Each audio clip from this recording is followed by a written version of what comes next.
العالمين والصلاة والسلام على سيد المرسلين وعلى آله وأصحابه أجمعين. قال الله تبارك وتعالى في كلام المجيد والفرقان الحميد: أعوذ بالله من الشيطان الرجيم. بسم الله الرحمن الرحيم. وتلك حجتنا آتيناها إبراهيم على قومه نرفع درجات من نشاء إن ربك حكيم عليم. وقال تعالى: وقال اركبوا فيها بسم الله مجريها ومرساها إن ربي لغفور رحيم. وهي تجري بهم في موج كالجبال ونادى نوح ابنه وكان في معزل يا بني اركب معنا ولا تكن مع الكافرين قال سآوي إلى جبل يعصمني من الماء قال لا عاصم اليوم من أمر الله إلا من رحم وحال بينهما الموت فكان من المغرقين. صدق الله العظيم وصدق رسوله النبي الكريم ونحن على ذلك لمن الشاهدين والشاكرين والحمد لله رب العالمين. محترم و مکرم حضرات علماء کرام اور ایمان والے بھائیوں، کلام پاک کی جس آیت کی آپ حضرات کے سامنے تلاوت کی، اس میں پہلی جو آیت ہے، اللہ تبارک و تعالیٰ نے سیدنا ابراہیم علیہ السلام کے متعلق فرمایا: وَتِلْكَ حُجَّتُنَا آتَيْنَاهَا إِبْرَاهِيمَ عَلَىٰ قَوْمِهِ. یہ وہ دلیلیں ہیں جو ہم نے حضرت ابراہیم علیہ السلام کو عطا فرمائی. نرفع درجات من نشاء، ہم جس کا درجہ بلند کرنا چاہتے ہیں اس کے درجے کو بلند کرتے ہیں.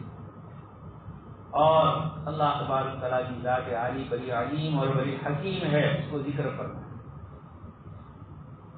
اللہ تبارک و تعالیٰ نے آیت سے پہلے سیدنا ابراہیم علیہ السلام کے ایک اور واقعے کو ذکر فرمایا، اور اس میں آپ نے جو دلیلیں پیش کی، اللہ تبارک تعالیٰ نے ان دلیلوں کو اتنا پسند فرمایا، اور جو ابراہیم علیہ السلام نے کچھ باتیں فرمائی: وَكَيْفَ أَخَافُ مَا أَشْرَكْتُمْ وَلَا تَخَافُونَ أَنَّكُمْ أَشْرَكْتُمْ بِاللَّهِ.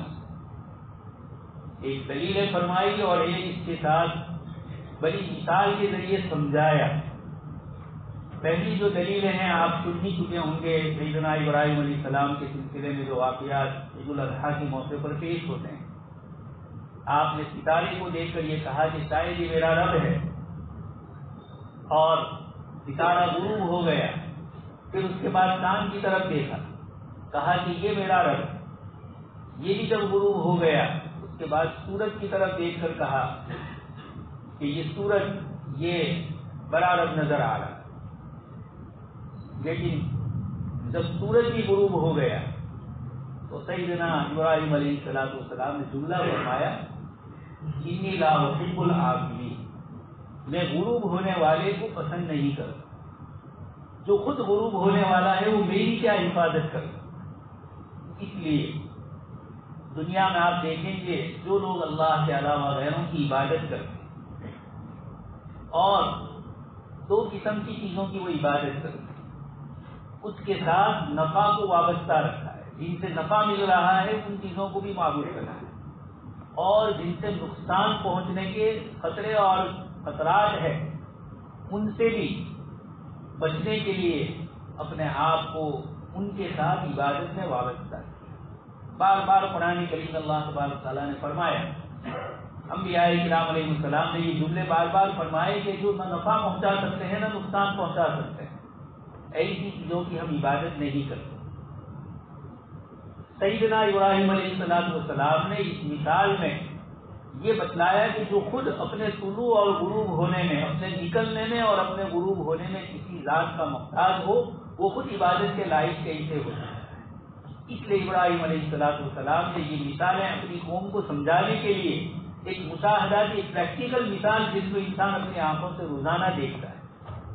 دوست اور بزرگوں، انبیاء کرام علیہ السلام نے اپنی قوموں کو جو سمجھائے وہ عقلی اور منطقی دلیلوں سے نہیں سمجھائے. یہ حسی اور مشاہداتی روزمرہ جو نظر آنے والی چیزیں ہیں ان کو اس انداز میں پیش کیا کہ کم سے کم عقل والا آدمی بھی اس چیز کو سمجھ جائے. اس لیے ابراہیم علیہ السلام نے ان دلیلوں کے ذریعے یہ بتایا.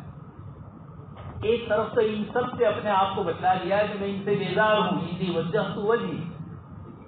جب قربانی کرنے والا یہ دعا پڑھتا ہے تو یہ تصور کرے کہ یہ دعا ابراہیم علیہ السلام نے کس درد اور اخلاص سے ذکر کی، اپنی قوم کے سامنے کیسے ذکر کی، اور اللہ تبارک تعالیٰ نے اس کو باقی رکھنے کے لیے قرآن کریم میں اس کو ذکر فرمایا اور سنت کے طور پر اس کو ذکر فرمایا. قربانی کرتے وقت ان آیات کا تصور کیا ہے.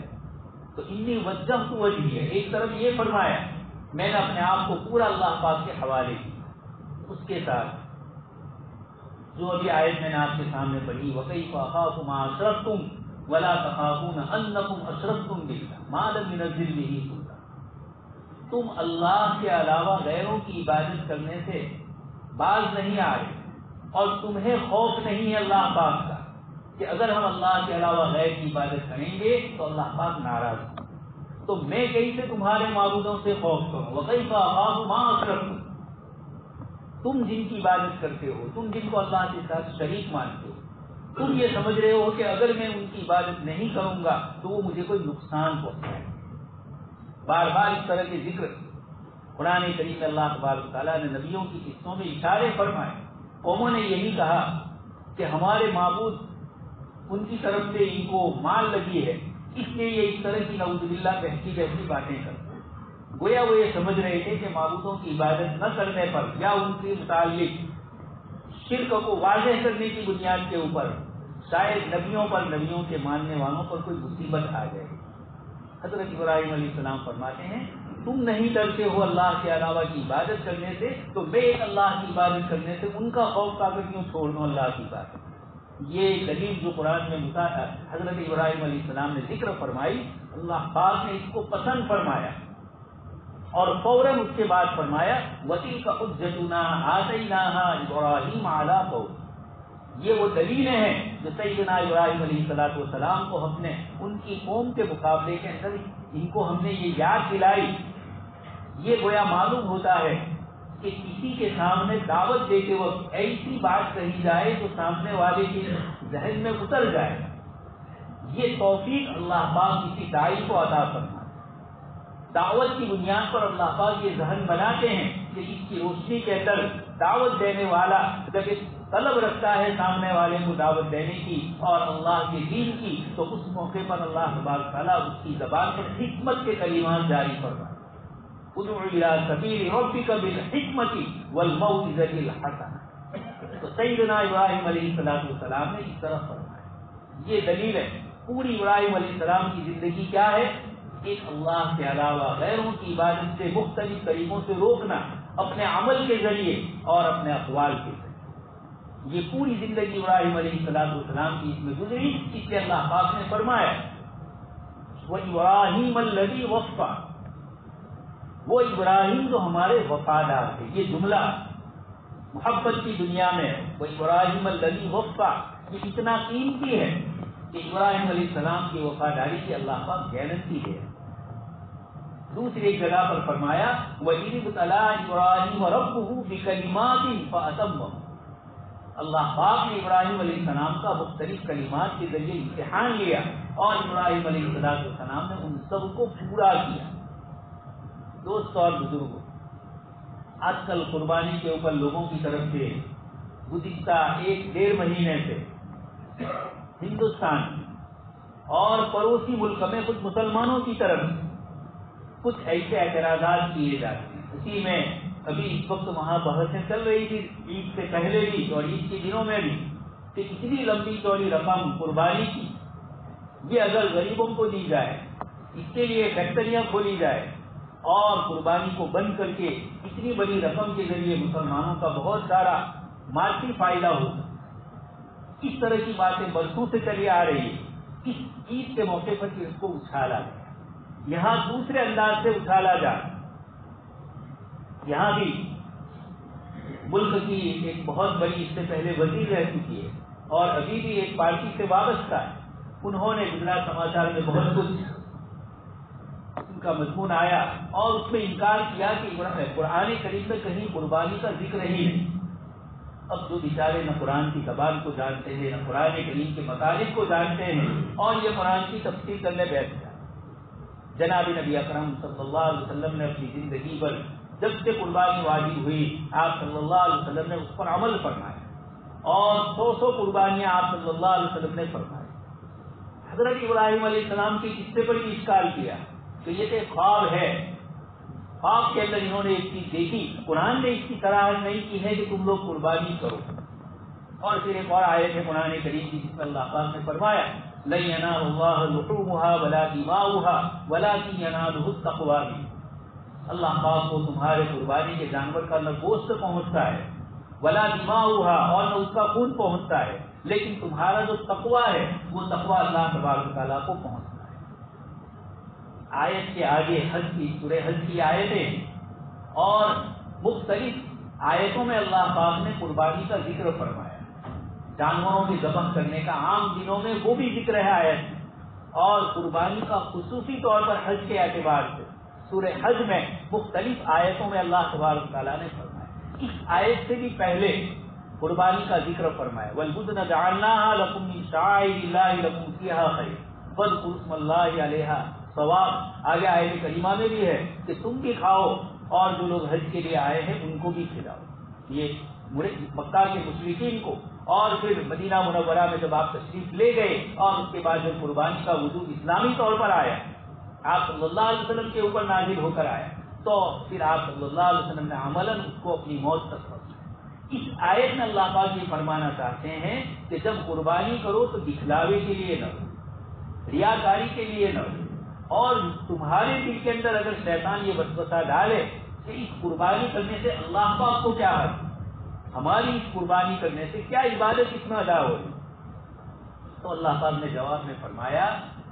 اور اس کے علاوہ ایک اور چیز تھی جاہلیت کے اندر، جب قربانی کے جانور کو یہ ذبح کرتے تھے تو خون لے کر اس کے جسم کے اوپر پھر مل دیتے تھے، اور یہ سمجھتے تھے کہ یہ قربانی کا یہ بھی ایک گویا اس کا ایک حصہ ہے، یہ نہیں کریں گے تو قربانی ادا نہیں ہوگی۔ اللہ پاک نے اس کے جواب میں فرمایا کہ جاہلیت میں جو تم یہ سمجھ رہے تھے کہ یہ گوشت اور یہ خون اس کو اس طریقے سے کرنے سے قربانی ادا ہوگی، اللہ پاک فرماتے ہیں تمہارا گوشت اور تمہارا خون اللہ پاک کو نہیں پہنچتا ہے، لیکن تقویٰ پہنچتا ہے۔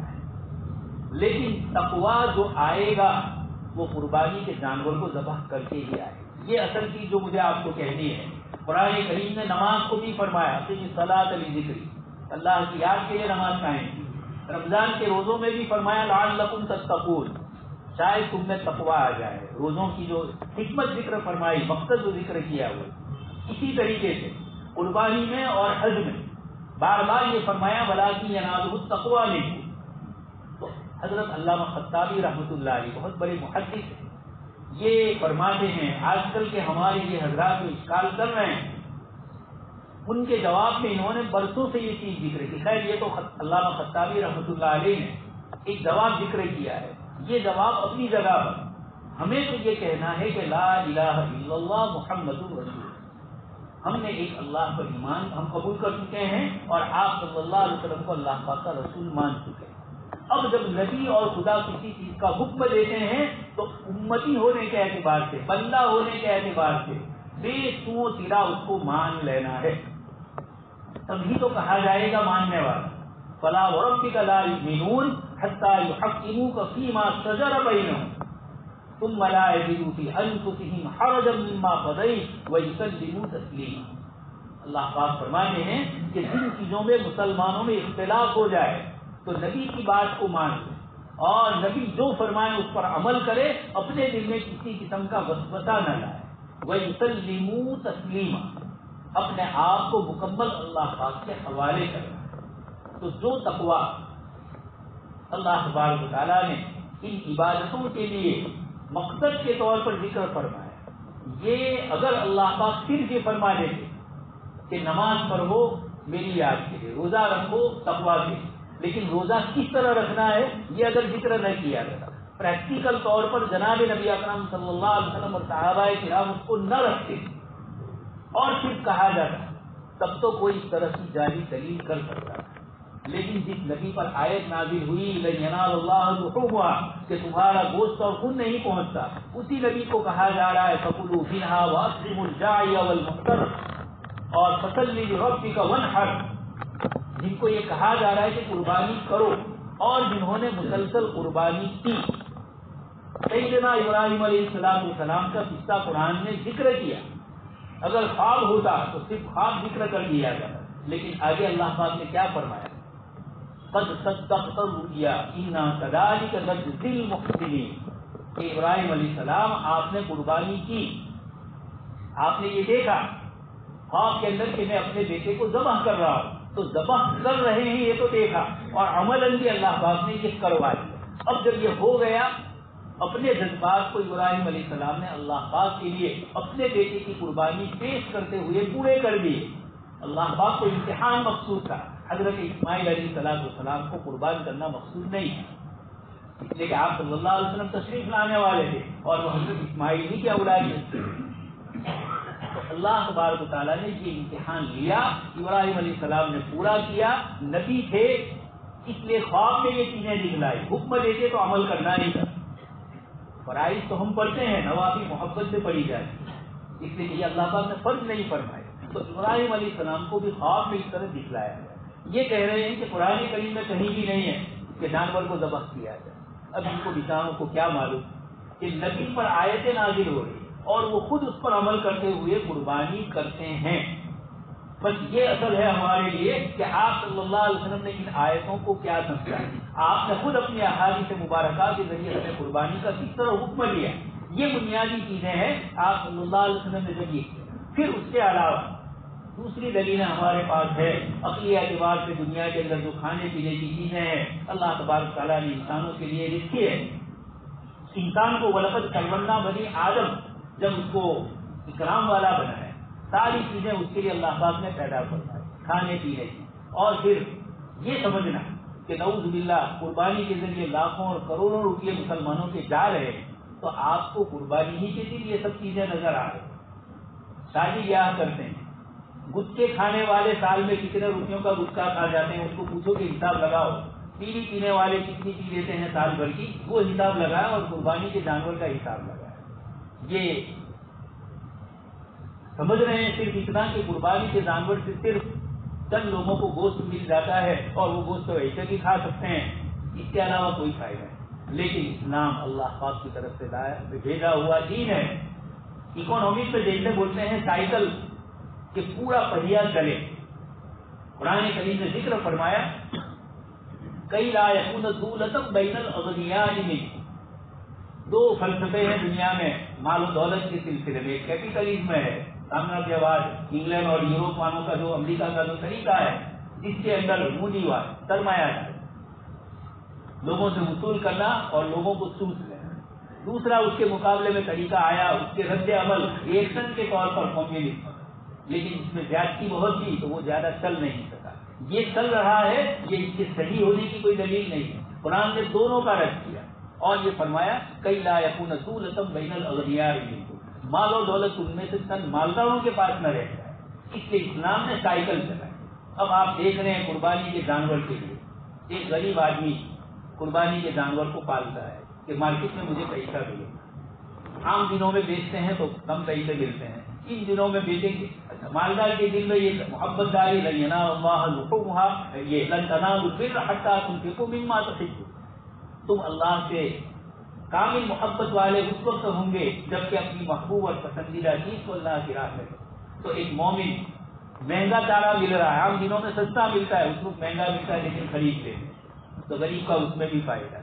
اسی طریقے سے کاٹنے والے، گوشت کھانے والے اور دوسری ساری چیزیں کرنے والے جتنے بھی اس کے پیچھے چلتا ہے، اس کو پالنے والے، پالنے کے بعد اس کو وہاں تک پہنچانے کے لیے، ٹرانسپورٹیشن کے لیے، یہ پورا ایک چکر ہے جو اللہ تبارک و تعالیٰ نے رکھا ہے، یہ اس لیے رکھا ہے۔